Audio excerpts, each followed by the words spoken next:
Welcome to whistle.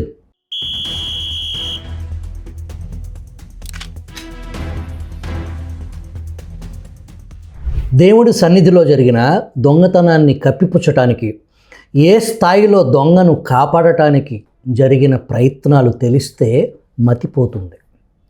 మీకు శ్రీ వెంకటేశ్వర స్వామిపై భక్తి ఉన్నా లేకపోయినా ఓపిగ్గా ఈ వీడియో చూడండి. అధికార మదం ఎంతకైనా తెగుస్తుంది అనేదానికి ఈ సంఘటన ఒక ఉదాహరణ. ఈ ఒక్క ఘటన వీళ్ళ నేర ప్రవృత్తి స్థాయిని అర్థం చేసుకోవటానికి పనికొచ్చే అంశం. వైఎస్ జగన్మోహన్ రెడ్డి సాధారణ రాజకీయ నాయకుడు కాదు.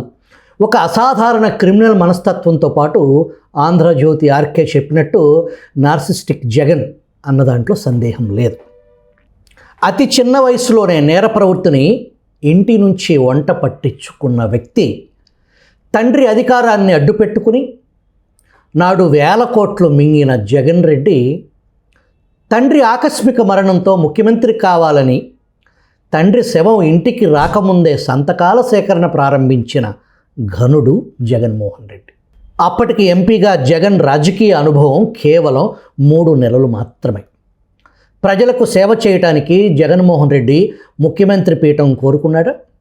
తండ్రి ముఖ్యమంత్రిగా ఉంటేనే ఎన్నో ఘనకార్యాలు వెలగబెట్టిన జగన్ అక్రమాస్తులు ఎలా కూడబెట్టాలి, ఓబులాపురం మైనింగ్కు అడ్డుగా ఉన్న మాజీ మంత్రి పరిటాల రవిని ఎలా అంతమొందించాలి, ఒక పక్క అక్రమ సంపాదన, ఇంకొక పక్క యథేచ్ఛగా హత్యాకాండ.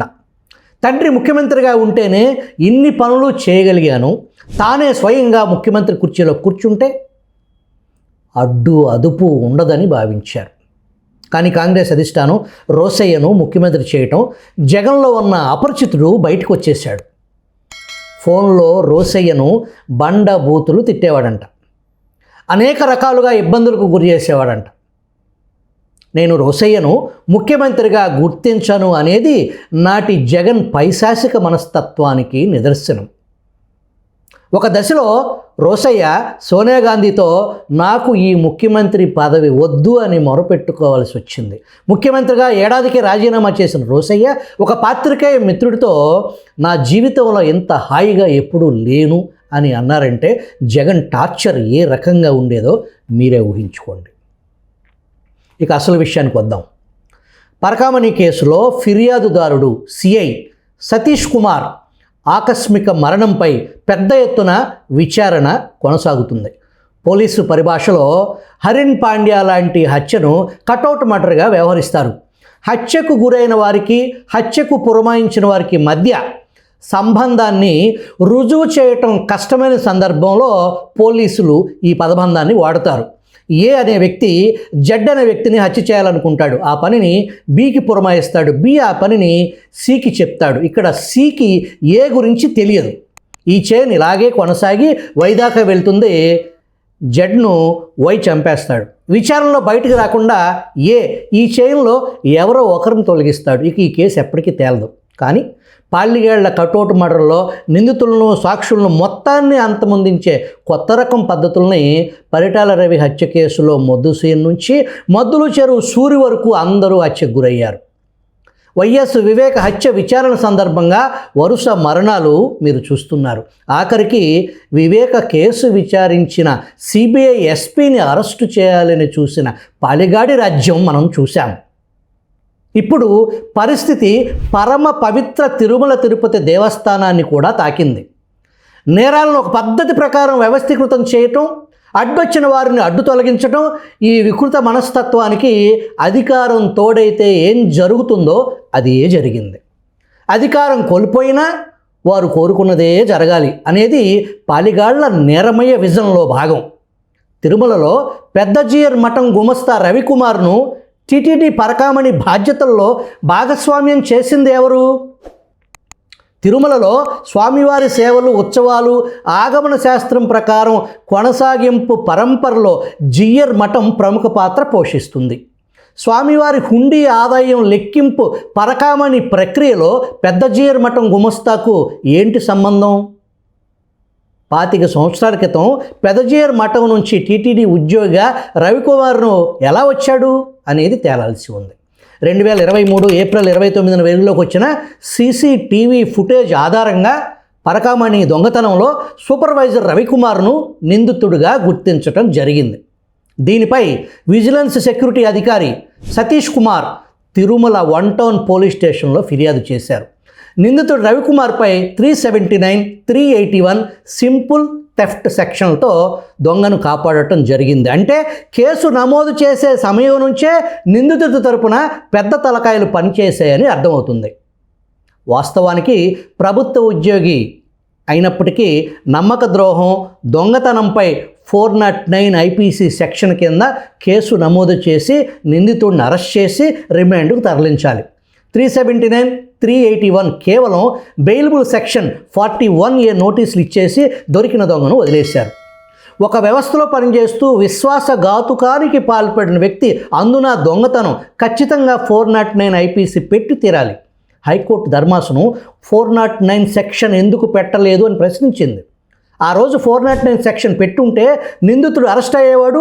409 సెక్షన్ పెట్టి ఉంటే 10 సంవత్సరాల నుంచి యావజ్జీవ కారాగార శిక్ష పడటానికి అవకాశం ఉన్న సెక్షన్ 409 లోక్ అదాలత్లో రాజీ ప్రక్రియ కొనసాగించడానికి కూడా ఆ సెక్షన్ అనుమతించదు.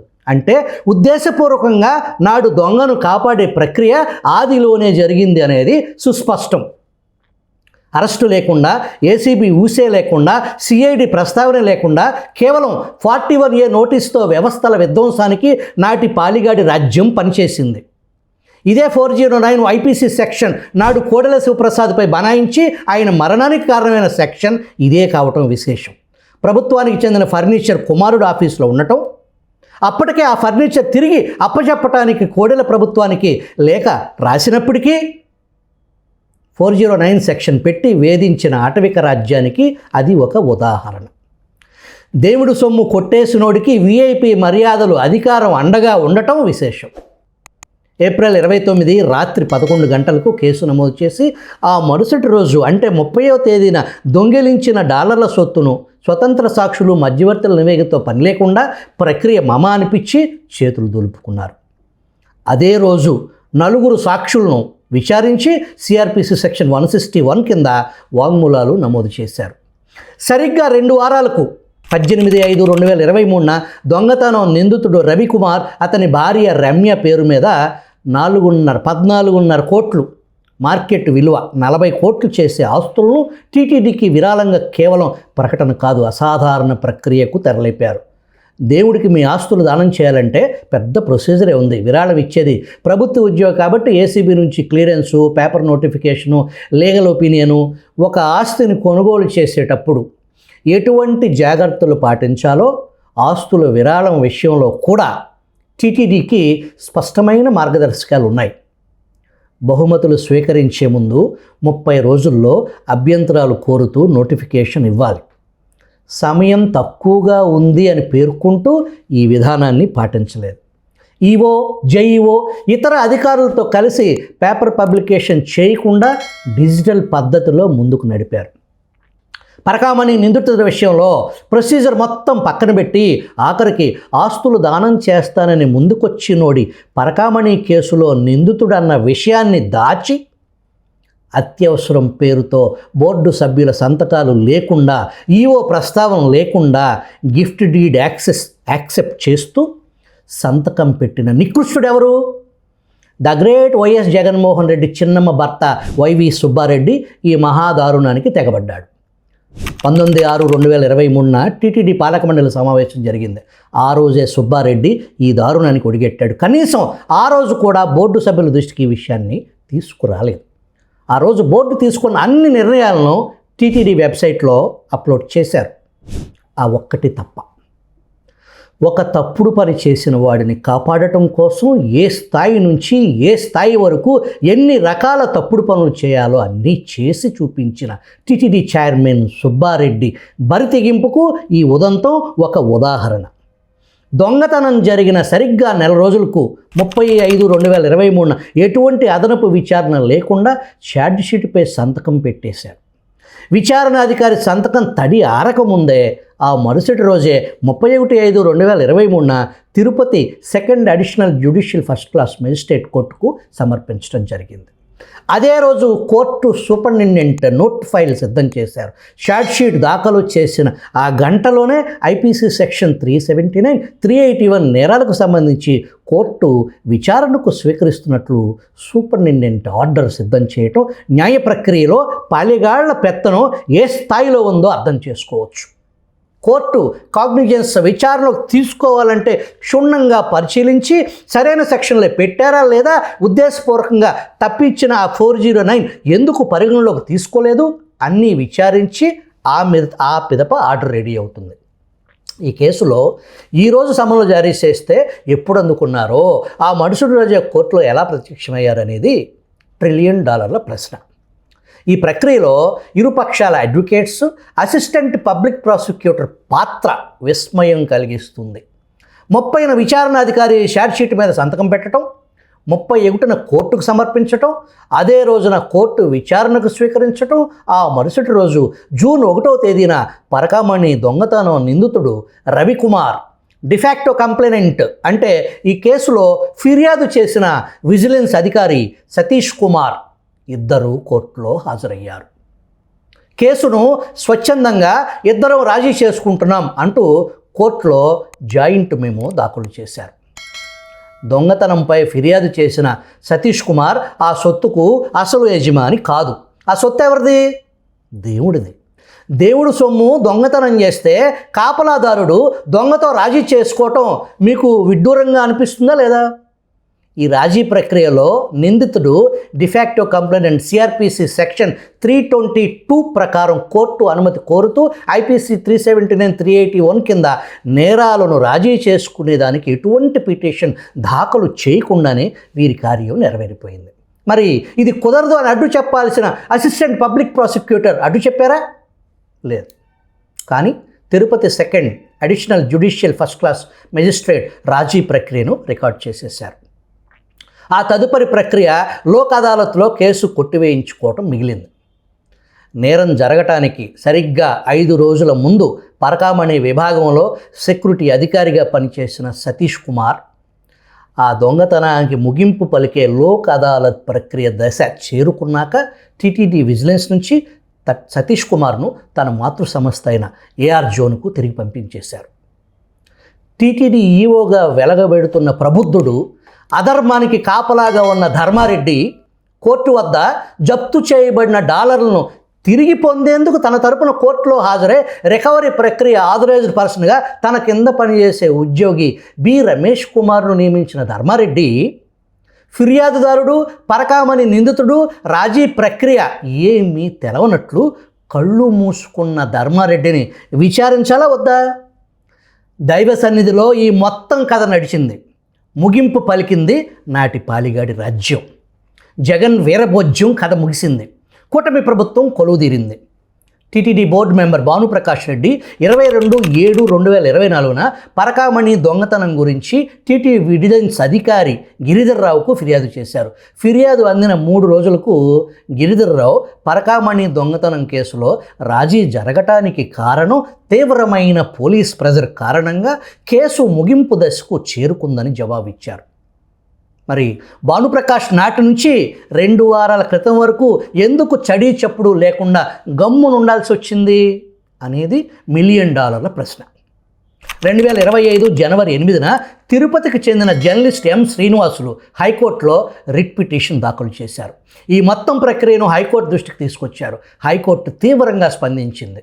ఈ మొత్తం ప్రక్రియలో అసలు ఏం జరిగిందో నిగ్గు తేల్చడానికి సిఐడి చీఫ్ రవిశంకర్ అయ్యన్నార్ నేతృత్వంలో సమగ్ర విచారణకు ఆదేశించటమే కాదు, నిజాన్ని నిగ్గు తేల్చి తీసుకోవాల్సిన చర్యలను సీల్డ్ కవర్లో పెట్టి కోర్టు ముందు ఉంచమని ఆదేశాలు ఇచ్చారు. పరకామణి నిందితుడు రవికుమార్, అతని కుటుంబ సభ్యుల ఆస్తులు, బ్యాంక్ అకౌంట్స్ అన్నింటినీ సమగ్రంగా విచారించడానికి ఏసీపీ డీజీపీ అతుల్ సింగ్కు హైకోర్టు టైం బాండ్ పెట్టి మరీ బాధ్యతలు అప్పచెప్పింది. హైకోర్టు సింగిల్ జడ్జి ఉత్తర్వులను సవాల్ చేస్తూ నిందితుడు రవికుమార్ తాజాగా హైకోర్టులో అప్పీల్ చేశాడు. తాను టీటీడీ ఉద్యోగిని కానని, పెద్దజీర్ మఠంలో క్లర్క్గా పనిచేస్తున్నానని, ప్రైవేటు మఠంలో పనిచేస్తున్న తాను పబ్లిక్ సర్వెంట్ను కాదు కాబట్టి సింగిల్ జడ్జి ఉత్తర్వులపై స్టే ఇవ్వాలని కోర్టును కోరారు. విచారణ జరిపిన హైకోర్టు ప్రధాన న్యాయమూర్తి justice Dheeraj Singh Thakur, justice R Raghunandan రావుతో కూడిన ధర్మాసనం లోక్ అదాలత్ అవార్డు చట్టబద్ధతలు తేల్చేందుకు నమోదైన వ్యాజ్యాన్ని ఆల్రెడీ మరో ధర్మాసనం విచారణ జరుపుతున్న సందర్భంగా ఒకే అంశంపై 2 వేర్వేరు ధర్మాసనాలు విచారణ జరపాల్సిన అవసరం లేదని సీజే ధర్మాసనం విచారణను వాయిదా వేసింది. ప్రైవేటు మఠం గుమస్తాను తిరుమల పరకామణి సూపర్వైజర్గా నియమించింది ఎవరు? దైవ సన్నిధిలో జరిగిన దొంగతనాన్ని కప్పిపుచ్చి 100 కోట్ల దొంగ ఆస్తుల వాటాల కోసం పరకామణి కేసు విచారణ అధికారిగా సర్కిల్ ఇన్స్పెక్టర్ జగన్మోహన్ రెడ్డి, నాటి ఎస్పీ పరమేశ్వర్ రెడ్డి, నాటి ఈవో ధర్మారెడ్డి, నాటి టీటీడీ చైర్మన్ సుబ్బారెడ్డి, అనంతర టీటీడీ చైర్మన్ కరుణాకర్ రెడ్డి ఇంతమందిని మోహరించి బరితెగించిన పాలిగాళ్ల రాజ్యంలో జరిగిన దారుణానికి హైకోర్టు ఉత్తర్వుల ప్రకారం శాఖాపరమైన ఉన్నతాధికారుల సమక్షంలో కేసు విచారణ జరుగుతుంటే ఇన్స్పెక్టర్ సతీష్ కుమార్ మృతికి చంద్రబాబే కారణం ఒకడు, విచారణ వేధింపులే కారణమని మరొకడు మొరగటం, సాక్షి మీడియా అందరికంటే ముందుగా సతీష్ కుమార్ది ఆత్మహత్య అని ప్రకటించడం, సతీష్ కుమార్ పరకామణి కేసులో విచారణ ఎదుర్కొంటున్నటువంటి ఆయన రైలు దూకి ఆత్మహత్య చేసుకున్నారని తెలిసింది. బాబాయ్ గుండెపోటు వార్తతో సమానం. ఇన్ని దారుణాలకు పాల్పడిన ఈ ఘటన ప్రపంచవ్యాప్తంగా కోట్లాది మంది భక్తుల మనోభావాలకు సంబంధించిన అంశాన్ని కోర్టు ఆదేశానుసారం సిఐడి చీఫ్, ఏసీబీ చీఫ్లను విచారణ అధికారులుగా నియమిస్తే తప్పుడు కథనాలతో, తప్పుడు పనులతో ప్రజలను తప్పుదోవ పట్టించడంలో వైసీపీది తిరుగులేని మాస్టర్ మైండ్. పరకామణి కేసులో విచారణ ఎదుర్కోవాల్సిన అధికారులు తిరుపతి ప్రాంతంలో సిఐడి విభాగంలో కీలక స్థానాల్లో నేటికీ కొనసాగుతున్నారు. సిఐడి, ఏసీపీ అధిపతులు నిజాన్ని నిగ్గు తేల్చి మసకబారిన ఆంధ్రప్రదేశ్ పోలీసు ప్రతిష్టను పెంచి కోర్టుల ఔన్నత్యాన్ని కాపాడాల్సింది ఆ 3 సింహాల టోపీలు మాత్రమే.